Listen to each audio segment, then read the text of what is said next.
Hi everyone, and welcome back to my channel where I'm sharing stories from the imaginary world that I started age 9 and have continued for over 20 years now. In today's video, I'm going to be talking about the Chutalandian creation myth. So this is what is the story that the Chutalandians have for the origin of their island. As a recap for anyone who's new or anyone who just needs a bit of a recap, Chutasia is the world which my stuffed toy hedgehog Chutney comes from, that I got when I was 9 years old.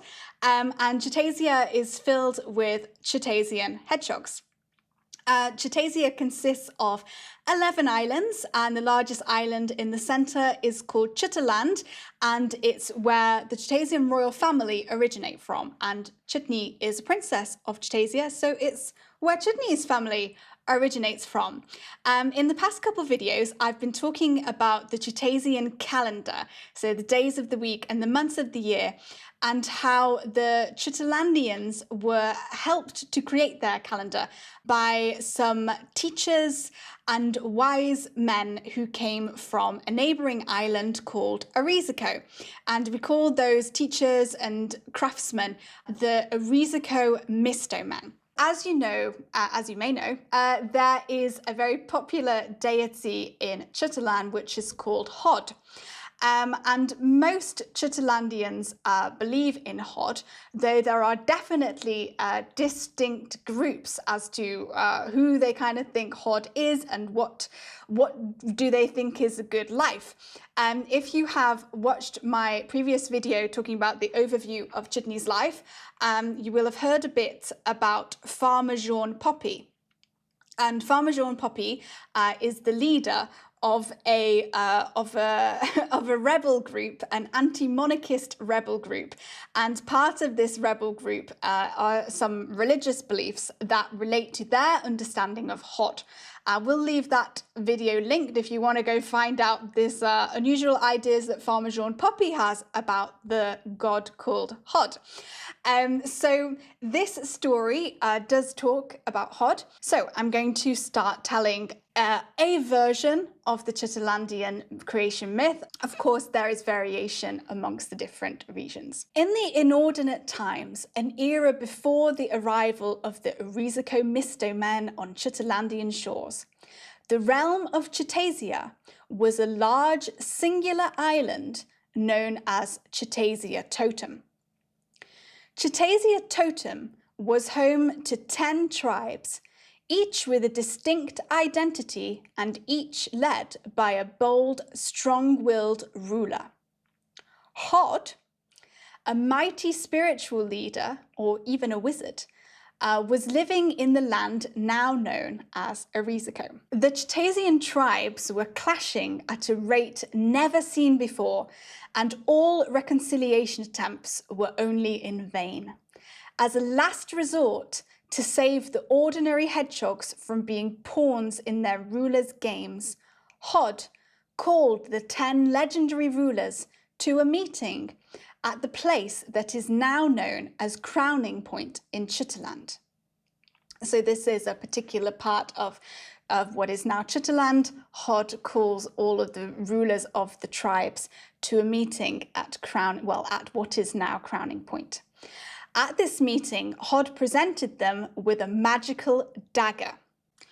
Hod instructed each of the 10 rulers to throw the dagger at the ground in turn, which would create an almighty earthquake. Each earthquake resulted in the formation of a new island. Hod decided to keep the island that he named Erizico for himself, and he told each tribe to inhabit their own island and separated them by water, creating the seas. Hod did this to prevent any further warring. The tale typically ends with Hod expressing his hope that one day, when the tribes have learned from the errors of the past, that they will once again be unified and it will be the beginning of a new era. Now, if you have watched some of the previous videos, you'll know that, of course, Chutasia does become united, and it becomes united by the king Atalarixus. So most Chutalandians actually believe that this prophecy has come true, as they are now united under united Chutasia. There is an extra part of this story which is primarily told in the Blanket Mountains, which is the mountain range which goes across the whole of Chutaland. And in the Blanket Mountains there is an additional part of this story. So I'll read again. So the legend tells that the rulers whom Hod looked favourably upon as being the most righteous had their islands cast towards the Chutasian Ocean, where life itself is said to originate. The islands that were therefore considered righteous are Erizyco, of course, because that's where Hod lives, Hazan, and the island which is called Slugtech Hogho. Slugtech is the top, Hogho is the bottom. And because they floated into the Chutasian Ocean, they were favoured by Hod. And the rulers that Hod liked less, their islands instead drifted towards the Spiketees Sea. And so those islands would be Sloom, Wormicon, Noseton, and Hedgehog.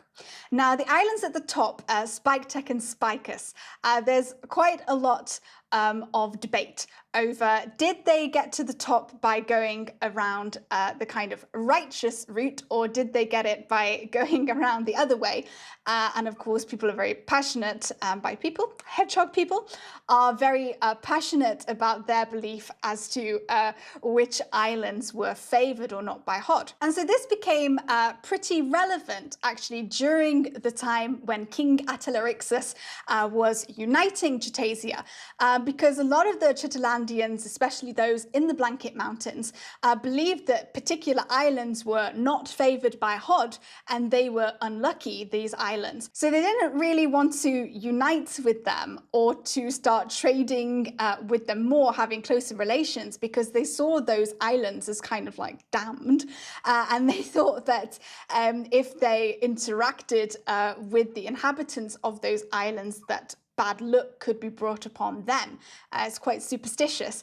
But this is pretty much a minority belief now in Chutasia, most in Chutaland, although they may well believe that those islands and those rulers were not as favoured by Hod.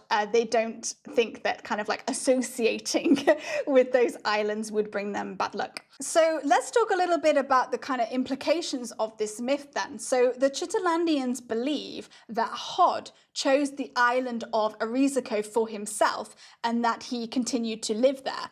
Now, there, of course, is a range of beliefs as to whether Hod was just a kind of like very holy, spiritual teacher or man, or was he a wizard? Did he practice magic? And then there are, of course, those that believe that Hod is truly a god who lived amongst the hedgehogs in Chutasia. But they do all agree that Erizico is a special and holy island. And so when the Erizyco Mystomen, these strange, mysterious teachers with all these amazing craftsmanship, all this understanding of society and civilization and the planting of the potatoes, when they arrive in Chutaland from Erizico, a lot of the Chutalandians understood them to be descendants of Hod. Or if not to be gods themselves, or at least demigods themselves.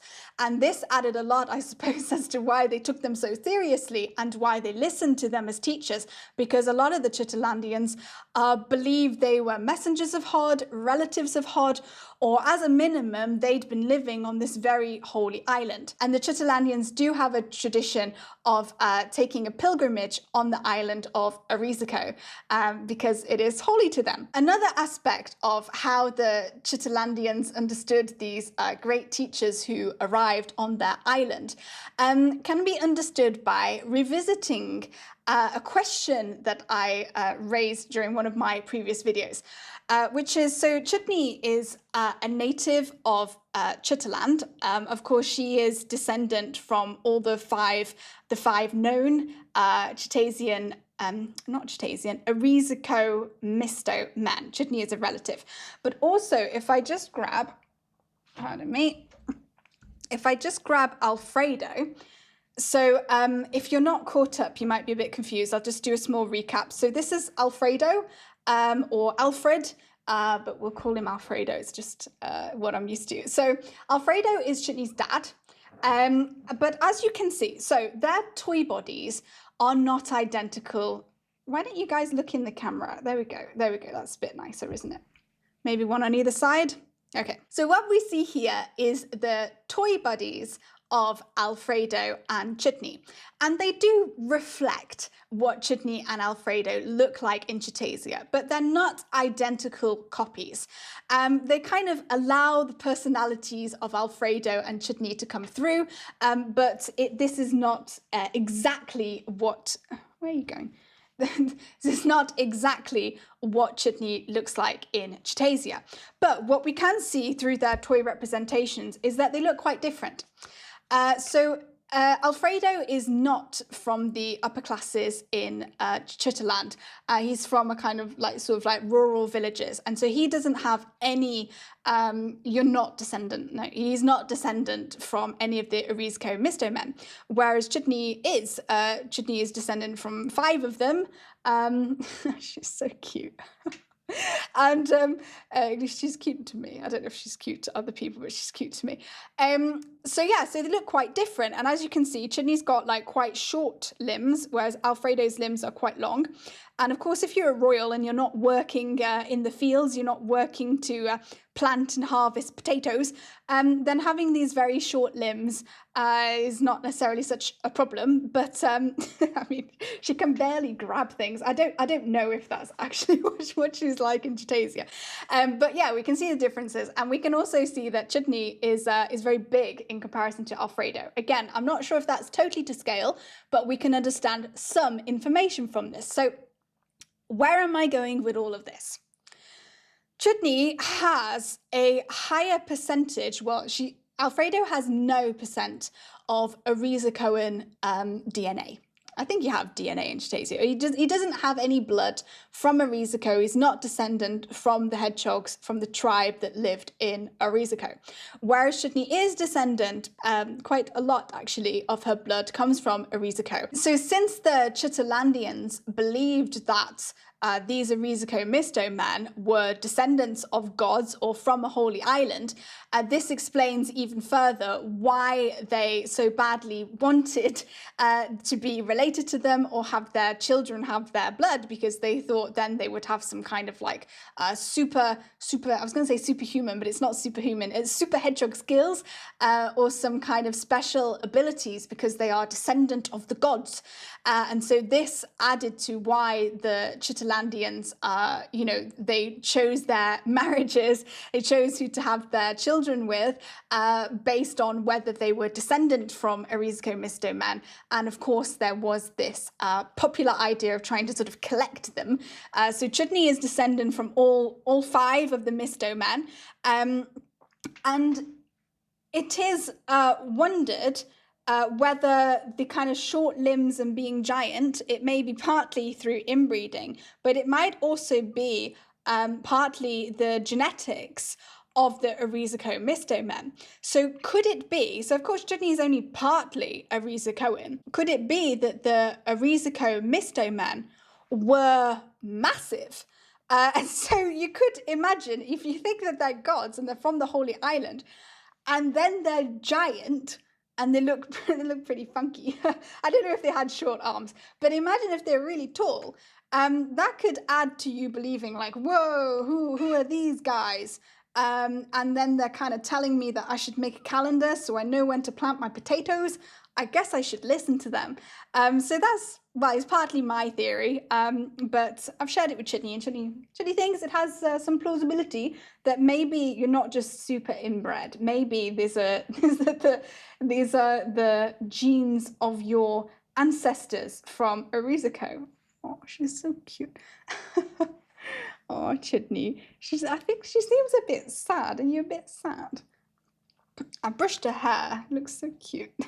So if you're interested in knowing more about the Erizyco Mystomen and the calendar that they gifted to the Chutalandians to help them know when to plant their potatoes, then do check out the playlist of all the videos I've made so far about Chutasia. And you can also try clicking this video linked on the screen that YouTube thinks that you would like. So I'll see you all next time. Thank you for watching. Bye-bye.